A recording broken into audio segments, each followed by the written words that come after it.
Igbo bụ Igbo ndị mere mma mmanụ. Olee otu unu mere taa? Anụ m n'ụlọ dịkwa mma.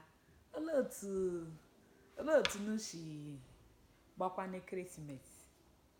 Ama m na unu gbakwara ekeresimesi agbama ya agbama. Ekele dịrị Chineke anyị. Obi ụtọ m bụ na anyị niile dị ndụ hụ afọ ọhụrụ a. Afọ a magburu onwe ya. Afọ ka na-aga ịchọ rịrịrị. Heo, Chineke ekele dịrị ya. Abụ m kwa nwanne unu nwanyị,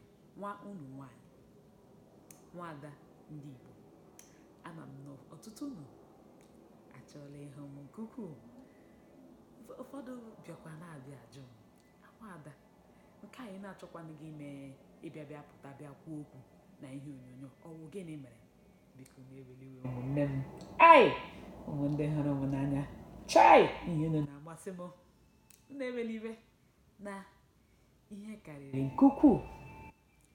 Mana asị m n'ụbọchị kedị taa na aga m agbalịsi ike ịhụ na apụtara m bịa kwukwu okwu ka mụ na unu kparịkwa. Afọ a bụ afọ ọhụrụ. Ihe niile mere n'afọ nke ọzọ agaala. Anyị na-ayọ Chukwu Olisa, Chukwu Ebube ka o mee ka afọ a ka anyị gbaa ya n'uju. Dịka m si gwa unu na afọ gara aga, a sị m unu na aga m na-ekwu ihe onyonyo a, n'ime ihe onyonyo a, na aga m na-ekwu n'Igbo, na-ekwu na English, na-atụgharịkwa ya n'oyibo, maka na o nwere ihe merenụ. Ndị mmadụ bịa na-abịa asị, o nwere ndị na-anaghị anụ Igbo chaa chaa. Ịma na ụmụaka ugbu a ọ wụzi English, oyibo, ọ ya were ha ọnụ. Masị ngwa na ha eweliwe na aga m na-ekwu n'Igbo ma ekwukwa na gịnị na oyibo. Biko, o nwere otu ọzọ m chọrọ ịbịa na-abịa eme ihe a. Achọrọ m ibido na communicational Igbo language, dịka ihe ndị anyị na-ekwu n'ụbọchị daily communication in Igbo language. Ebe a ka m chọrọ ibido n'ụbọchị kedị taa. Ngwa ụmụaka, unu tọọnụ ntị unu n'ala. Listen attentively to Chisom, because the main aim of this program is for these children, our children, to understand our dialects.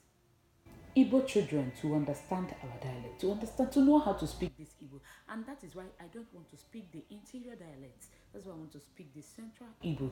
Ya bụ the Igbo Nzube. Igbo nke a na-akpọ gịnị? Igbo gịnị? Nzube. Igbo Izugbe. Unu tọọ ntị n'ala. Listen attentively. Let me tell you how to communicate. How you can communicate daily with your parents, with your aunties, with your sisters, with your siblings, with your brothers, with the Igbo people in Igbo.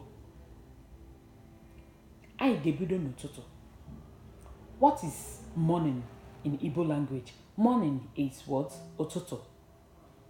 That is why we greet ụtụtụ ọma. When you wake up in the morning, you tell your dad, you tell your people, you tell your mom, or you tell anybody around you, Auntie, ụtụtụ ọma. Or if that one, it's a little bit big for you, you can say, all naturally, if you want to greet, you can just say ụtụtụ ọma, or ịsaalachi, or ịbọlachi. Then the person you are greeting will now respond, maọbụkwanụ eyeo. When you want to say you want to bath, I want to bath. Bath. I want to bath. Mommy, I want to bath. Mommy, I want to bath means, nne m, achọrọ m ịsa ahụ. That means, nne m, mommy, I want to bath. I want to eat so that I can go to school. Nne m, achọrọ m iri nri. Nri. Bath. It's ịsa ahụ. Ịsa ahụ. I want to eat means achọrọ m iri nri. Nri is eat. Nri bụ food. Iri nri means to eat. Iri nri means to eat. Achọrọ m ịga ụlọ akwụkwọ.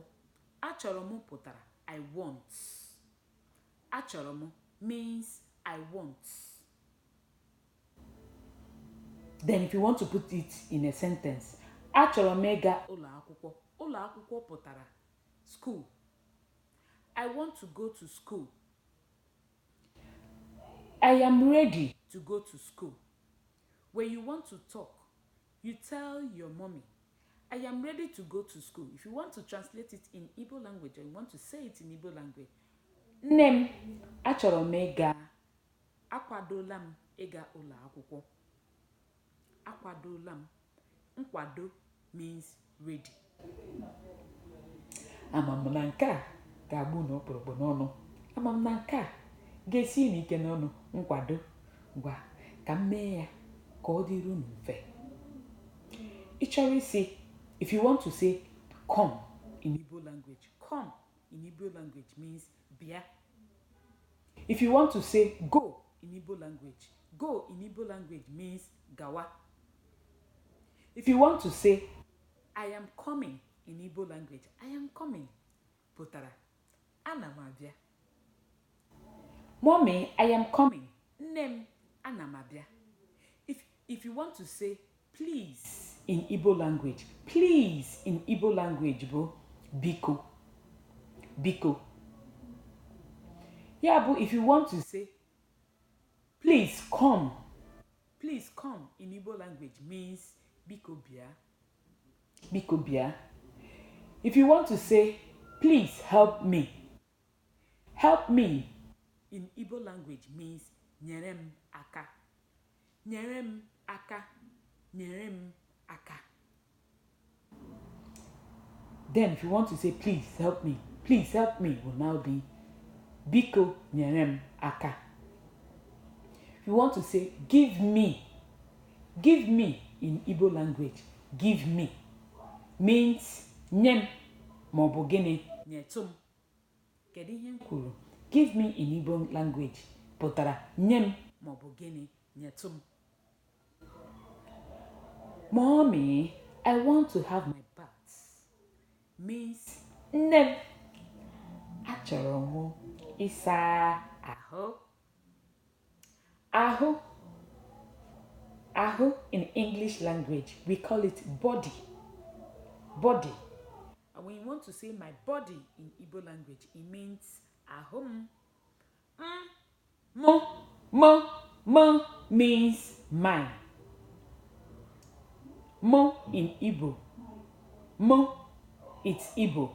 Then in English, it means mine. Ama m na ihe m na-ekwu na ọ na-make sense. I know it's making sense to where you people are. I have to do it. I have to break it like this so that you people will understand it little by little before we go into the higher one. Because I know if I start with the higher ones, you people might be a bit confused. That is when you want to start eating, you start eating slowly, small. Just like when you want to climb the mountain, you start from the scratch, start from the down and go up. That is what I'm trying to do so that you can understand this Igbo. Know that it's not really complicated or it's not really difficult as you think it is. Igbo is very, very interesting. It's very wonderful. Just listen.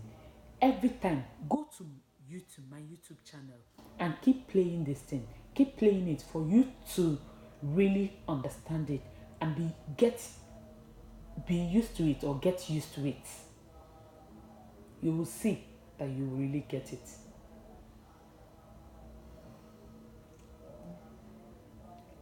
Achọrọ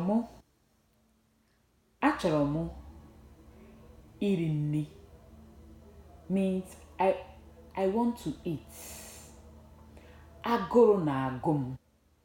Mommy, daddy, sister, agụrụ na-agụ m. Agụrụ na-agụ m means I am hungry. Agụrụ means hungry. Laugh. To laugh means ichi ochi. To smile means in Igbo language ichi ochi nwa obere ma ọ bụkwanụ gịnị ịdọla ntị azụ. To smile ọkwanụ to laugh. All these things are the little daily Igbo that we speak. I am coming, mommy, means in Igbo language, if you want to say I am coming, you say ana m abịa. Ana m abịa. Ma ọ bụ I am coming o. Abịawala m o. Abịawala m o. Daddy, come and see means in Igbo language, nna m bịa lee. Bịa lee. Lee in English, it's see. Lee in English, it means see. Otu a ka m ga-akwụsị n'ụbọchị kedị taa. Ya bụ biko, achọrọ m onye ọbụla ma chọrọ ịkpọ ihe onyonyo a mkpa makwa na ebumnuche ihe onyonyo a mkpa, biko share ya ahịa ka ụmụaka na-anụ ihe ndị a.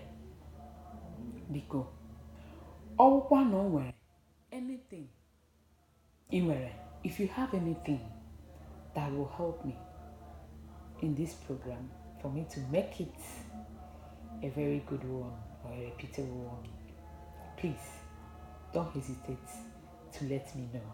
My number is 0803 772770. 0803 772770. Biko kpọtụrụ m na WhatsApp ma ọ ga-akpọ ụmụ na ekwentị m ọkwanụ ga-etestie m. Ọwụ na o nwere idea, ọwụ na o nwere ihe mbumnuche ị nwere ka ihe a na-aga ọfụma, biko gbaa mbọ mee ka mmara unu anwụchile nnọọ. Otu a ka ọ dị n'ụlọ. Anyị ga-ahụkwa izuụka na-abịa abịa ka ọ dị otu a. Ngana mma mmanụ.